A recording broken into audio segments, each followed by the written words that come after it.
Hello বন্ধুরা, আজকে ব্লগটা সকাল থেকে শুরু করলাম।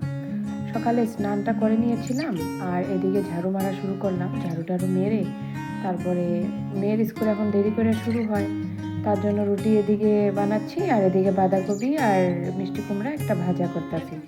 তো মেয়ে শুখা রুটি কেমনে করে খাবে বলো তো?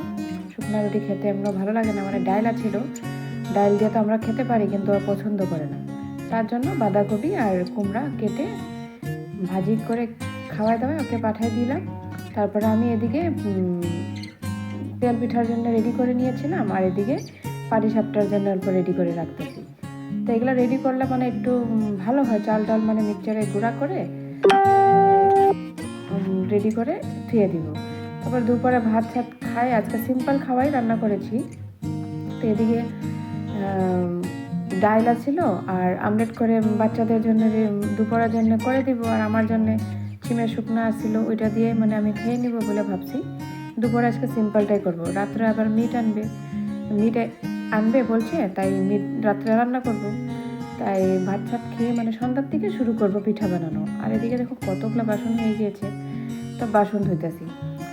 আর হাজব্যান্ড এসে তারপরে মিট নিয়ে আসলে বললো আগের থেকে রেডি করে রাখতে। পরে এদিকে সব কিছু রেডি করে রেখে তারপরে পিঠা বানানো শুরু করব। তো পিঠা একটা ভাবছি আগে বানিয়ে নিয়ে তারপরে ভাত রান্না করে তারপরে আরেকটা শুরু করব। তারপরে কাজ সেরে তারপরে আসলাম শাশুড়ি এখানে। শাশুড়ি দিকে রান্না করতেছে। তো এদিকে আমার ননদও আসছিল, তার জন্য ভাবলাম না একটু ঘরে গিয়ে আসি। তো এদিকে রান্না করে এদিকে আসা করলাম। আইসা একটু বসলাম রৌদ্রতে। আর এখন প্রচুর ঠান্ডা পড়েছে, তো তাই রৌদ্রতে বসতে অনেক ভালোই লেগে যায়, তার জন্য বসলাম। তারপরে ঘরে গিয়ে শুরু করে দিয়েছি। ভাবছি না সন্ধ্যার আগে আগে পাটিসাপটাটা হয়ে গেলে আমার যত কাজ করে জলদি করবো, এটা নিজের জন্যই ভালো। তাই এদিকে নারকেলগুলারে কুড়িয়ে রেখেছিলাম আগেই। তারপর দুধ চিনি গুড় দিয়ে এটাকে ক্ষীর বানিয়ে নিলাম। তো বানাই নিয়ে এই যে পাটিসাপটা আমার বানানো শুরু করে দিয়েছিলাম। কেমন হয়েছে বন্ধুরা পাটিসাপটা? তো বলবো তো। খেতে কিন্তু একদম অসাধারণ হয়েছে, খুবই ভালো।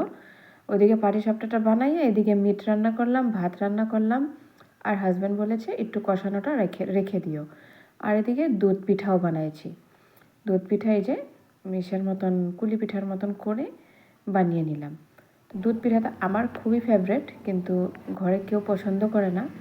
তাও ভাবছি না বানাই একটু, বছরে ইসের সময় তো বানানো হয়। আর তেল পিঠা বানাচ্ছিলাম। আজকের ভিডিওটা এতটুকু।